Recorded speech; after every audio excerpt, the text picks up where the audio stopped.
Concerns इस हवाले से वॉइस आउट किए गए थे और गवर्नेंस के एतबार से भी बातचीत हुई थी। और जो पिछले दिनों में जो काफी खास तौर पर जो गवर्नमेंट की इत्तेहादी जमातें हैं उनसे जो बातचीत रही वो लोकल बॉडीज की फॉर्मेशन के हवाले से भी थी कि ये जो बल्दियाती सेटअप है वो इन प्लेस है ताकि कुछ तो गवर्नेंस के हालात बेहतर हो पाएं और जो ग्रास रूट लेवल है वहां पर आवाम को उनकी सहूलियात भी मिल सके और ग्रास रूट लेवल पर कोई चेक एंड बैलेंस भी हो कि ये तमाम चीजें या प्रॉफिटियरिंग या होर्डिंग वगैरह इन चीजों में इन अवामिल में कौन लोग या कौन से अनासिर मुलव्विस हैं उनके खिलाफ बाकायदा कार्रवाई करना ये बल्दियाती हुकूमत का ही मैंडेट है, उनका इंतखाब है। तो इस हवाले से भी नाजरीन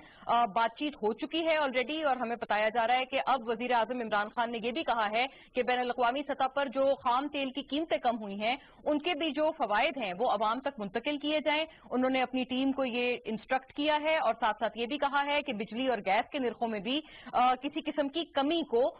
यकीनी बनाया जाए और इस हवाले से कोई मैकेनिज्म तश्कील दिया जाए। तमाम बातें नाजरीन इस वक्त अपनी जगह है। हुकूमत के अपने लोग भी ये बात कर रहे हैं कि महंगाई इस वक्त फॉरमोस्ट या इन्फ्लेशन या मईशत ये तमाम चीजें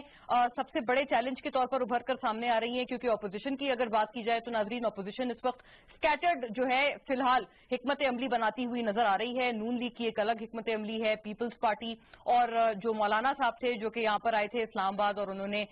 यहाँ पर बड़ा इज्तिमा भी किया था, वो अब तमाम लोग नाजरीन स्कैटर्ड हैं। हत्ता कि अब कोई सुन रहे हैं हम कि कोई दोबारा से कोई इनकी बैठक हो तो कोई बातें आगे बढ़ें, लेकिन फिलहाल एज वी स्पीक बड़ी स्कैटर्ड इन तमाम की पॉलिसीज नजर आती हैं। हमने चहमगोइयां ये भी सुनी थी कि शहबाज शरीफ साहब वापस आ रहे हैं और एक दो दिन की बात है, लेकिन बिल्कुल उसी रोज नाजरीन अगर आपको याद हो शाइस्ता परवेज मलिक साहिबा जब हमारे प्रोग्राम में आई तो उन्होंने इन खबरों की तरदीद की और उन्होंने कहा कि फौरी वापसी तब तक मुतवक्के नहीं है जब तक उनके बड़े भाई यानी कि मियां नवाज शरीफ साहब उनका ऑपरेशन नहीं हो जाता या उनका वो प्रोसीजर नहीं हो जाता जिसके लिए वो इस वक्त लंदन में मौजूद हैं। तो नाज़रीन ये तमाम चीजें और जो फॉरमोस्ट जिसको हम एक पिनिकल के तौर पर कह रहे हैं कि इस महंगाई को काबू किया जाए, मईशत की तरफ सुधार लाया जाए, खसारे तो कम किए गए हैं लेकिन खसारों का जो कम करने का जो उनका फायदा है वो फवायद आवाम तक भी मुंतकिल किए जाएं, ये पिनिकल कब तक अचीव हो पाएगा, कैसे